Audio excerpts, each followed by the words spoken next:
as it will foster a more integrated and financially self-reliant Africa, capable of mobilizing its own resources for development. Your Excellencies, to make the FCRA a success, we need a strong political commitment from African governments to support and promote the agency. Excellence, j'aimerais vraiment vous remercier pour votre présence ici et aussi votre leadership, parce que le continent, les populations africaines ont besoin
that was going to cause a secret behind that.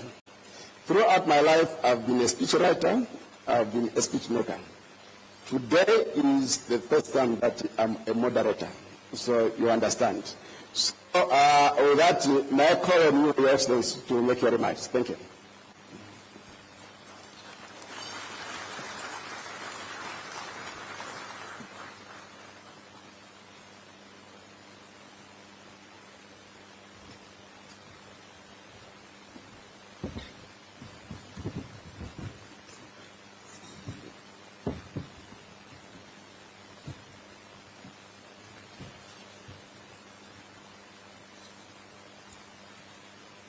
Thank you, MC. Your Excellency, Abdul Majid Tebboune, President of the People's Democratic Republic of Algeria and Chair of the APRM Forum, Your Excellency Hakainde Hichilema, President of the Republic of Zambia, Your Excellency William Samuel Ruto, President of the Republic of Kenya, Your Excellency Deputy Chairperson Dr. Munich, Your Excellency Ambassador Calve Gatete, Under Secretary General of UNECA, Excellencies, Ambassadors, ladies and gentlemen. It is my honor to welcome you to Addis, to this important session to discuss the creation of African Credit Agency, ACRA. I'm happy you made it very simple. There are some institutions in the midst of us that are pretty much tongue-twisting. This one is more simpler and straight, and thank you for that initiative. Allow me to extend my gratitude to President Tebboune, Chair of the African Peer Review Forum. Excellencies, the African Development Bank latest report disclosed that Africa is the second fastest growing continent. Not only this, more than a dozen of African countries among the world's 20 fastest growing countries. Despite the progress we have made, the international rating agencies have often presented a distorted and unhelpful view of our economies, and their assessments are pretty much characterized by unpredictability and inconsistency. The lack of objectivity on credit rating of our economies, on the one hand, has severely hampered our ability to access capital, and on the other, limited our capacity to integrate with the global financial system. Consequently, this lopsided perception has hindered our genuine effort to achieve structural economic transformation and sustainable development.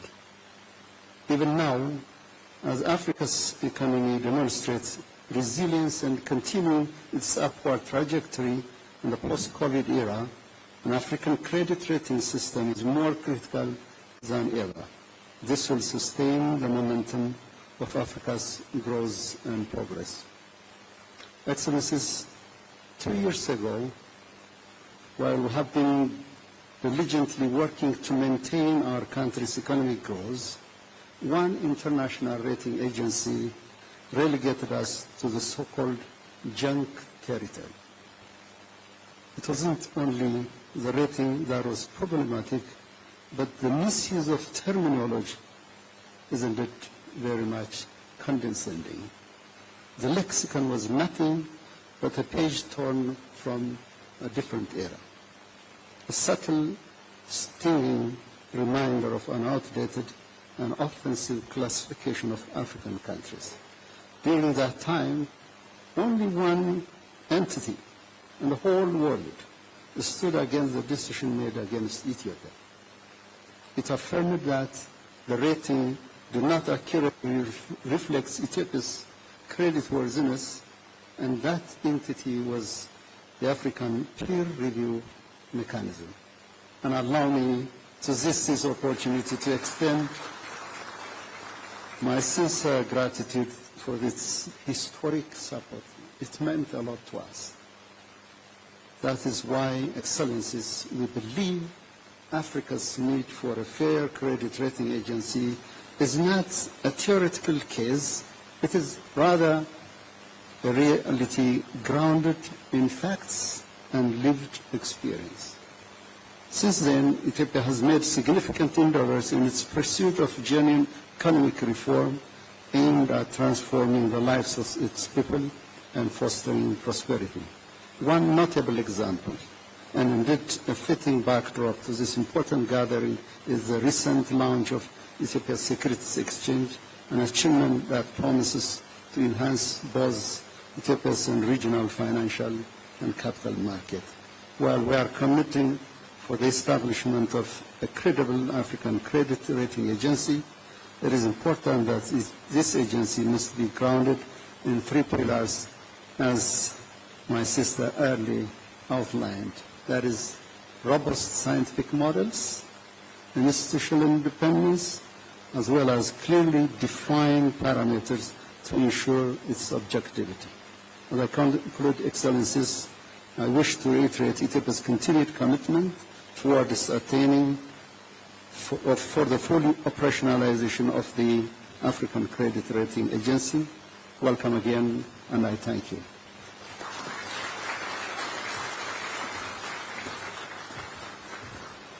Thank you very much, Your Excellency, for that very important speech, where, among others, you highlighted the unfairness of the current credit rating system and the need to build a very strong African credit rating agency.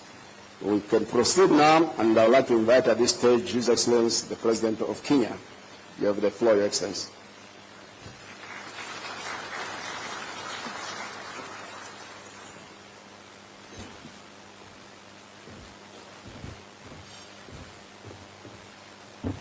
Your Excellency, President Tebboune, President of Algeria and Chair of APRM, Excellencies, Heads of State and Government, representatives of Africa Peer Review Mechanism, the United Nations Economic Commission for Africa, the United Nations Commission for Africa, ladies and gentlemen. The time has come to rewrite our history and reclaim our narrative and charge the African Renaissance forward. Esteemed colleagues, our urgent calling is to fulfill our duty to Africa's people and ensure that our continent takes its rightful place in shaping global progress in its full capacity and potential, both as a people and as countries. That is why we are gathered here today. Africa's economic potential is hamstrung by a financial system that misrepresents, distorts, and understates our reality. Global credit rating agencies have not only dealt a bad hand, they have also deliberately failed Africa. They rely on flawed models, distorted and outdated assumptions, and systemic bias, painting an unfair picture of our economies and leading to distorted ratings, exaggerated risks, and unjustifiably high borrowing costs. Let me say this again. Global credit rating agencies have let us down. They continue to rely on very flawed models and outdated assumptions. And the whole system is also biased.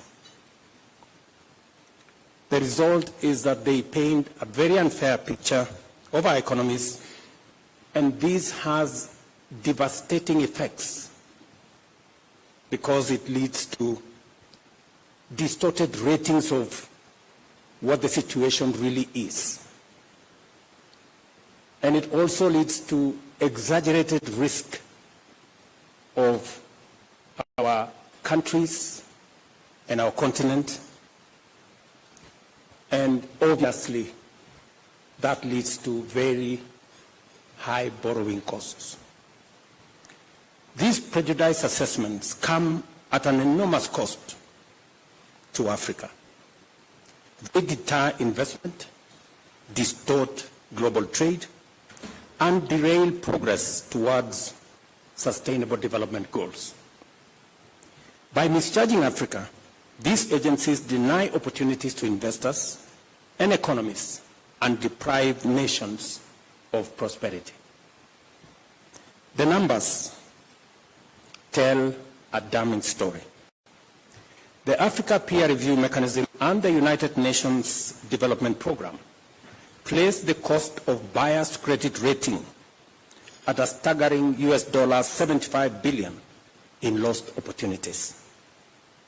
In a continent abundant with natural wealth, vast arable land, billions in diaspora remittances, and the world's largest carbon sinks, credit rating agencies have delivered 94% of all downgrades in the past decade, while arbitrarily designating only 2 African nations as investment grade. We must be bold and call this for what it is: a financial straitjacket imposed on Africa. A system that punishes our economies while rewarding others, even when the fundamentals are comparable, in some cases even better. Excellencies, the foundations of global finance are supposed to be anchored on principles of fairness, transparency, and merit. Yet, these principles are disregarded when it applies to Africa. Africa will no longer accept to be misjudged by scales that overlook our reality. The winds of change are blowing, and our march forward is as unstoppable as it is relentless. An African credit rating agency is not just an alternative. It is, in my opinion, an imperative. This agency must be globally credible and backed by rigorous, credible data and driven by high reporting standards. But more importantly, it must reflect Africa's reality correctly. We will not walk this journey alone. We will build alliances east, west, and north, grounded in shared values of dignity, equity, and progress. We will hold rating agencies to account and demand accurate standards. We will leverage the experience and expertise of Pan-African credit rating, strengthening their capabilities and expanding their reach. The potential impact is profound. Research shows that a one-level improvement in Africa's average credit rating would unlock $15 billion in additional funding. This alone would outstrip official development assistance and meet some of the critical aspects of Africa's infrastructure needs. The opportunity is within our grasp, and we must seize it. I want to emphasize that this agency will complement international credit rating agencies by filling in data and analytical gaps. In other words, it will do the heavy lifting that international rating agencies may lack the time, inclination, or capacity to undertake. I see the role of Africa credit rating agencies as one of demystifying and democratizing sovereign credit assessments. It must develop a methodology that is objective, transparent, and replicable, rooted in the rigor of science rather than the exclusivity of tradecraft. Let me commend the United Nations Development Programme and AfriCatalyst for stepping forward to support African nations in strengthening their credit worthiness. This is the kind of partnership that we need, rooted in action. I leave you with the words of African Development Bank President Akiwumi Adesina, and I quote, "The perception of risk is not the reality of risk. Wrong scales will always give wrong weights." End of quote. It is time for Africa to use the right scales, one that reflects its true weight. The African Credit Rating Agency will do just that. Thank you for your attention.